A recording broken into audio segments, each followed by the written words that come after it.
রংপুরের মতলব উত্তর উপজেলায় সড়ক উন্নয়ন প্রকল্পের কাজকে কেন্দ্র করে ওঠা চাঁদা দাবি ও সীমানা প্রাচীর ভাঙচুরের অভিযোগকে মিথ্যা ও উদ্দেশ্য প্রণোদিত দাবি করে সংবাদ সম্মেলন করেছেন প্রকল্পের ঠিকাদার মোহাম্মদ গোলাম কিবরিয়া ওরফে স্বপন দেওয়ানজি।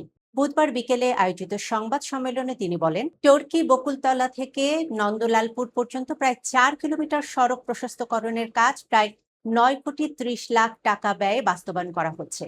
স্থানীয় সরকার প্রকৌশল অধিদপ্তর এলজিইডির অনুমোদিত নকশা অনুযায়ী রাস্তার সীমানার মধ্যে থাকা স্থাপনা অপসারণের কাজ চলছে। ঠিকাদার স্বপন দেওয়ানজি দাবি করেন, তার বিরুদ্ধে চাঁদা দাবির অভিযোগ সম্পূর্ণ ভিত্তিহীন। কিন্তু এখানে কিছু লোক আমার বিরুদ্ধে বলছে যে ওয়াল ভাঙতে গিয়ে ওয়াল ভাঙার সময় বলছে আমি 5 লক্ষ টাকা চাঁদা দাবি করছি। আর আমি 5 লক্ষ টাকা দাবি করে আমি আমার জীবনে 1 টাকা হারাম পয়সা ইনকাম করি বিদেশের বাড়িতে, এবং দেশে ব্যাংকে যে আমার টাকা থাকে আমি ব্যাংকের থেকে 1 টাকা সুদও কোনোদিন খাই না। আমি কি কারো কাছে চাঁদা চাবো? আমি তো এরকম মন মানসিকতার লোক না। তাকে সামাজিকভাবে হেয় প্রতিপন্ন করার উদ্দেশ্যে একটি পক্ষ পরিকল্পিতভাবে অপপ্রচার চালাচ্ছে। ঘটনার সময় তিনি ঘটনাস্থলে উপস্থিত ছিলেন না বলেও জানান তিনি। সংবাদ সম্মেলনে তিনি আরো বলেন, মিথ্যা তথ্য ছড়িয়ে তার মান সম্মান ক্ষুণ্ণ এবং জনমনে বিভ্রান্তি সৃষ্টি করার অপচেষ্টা চলছে।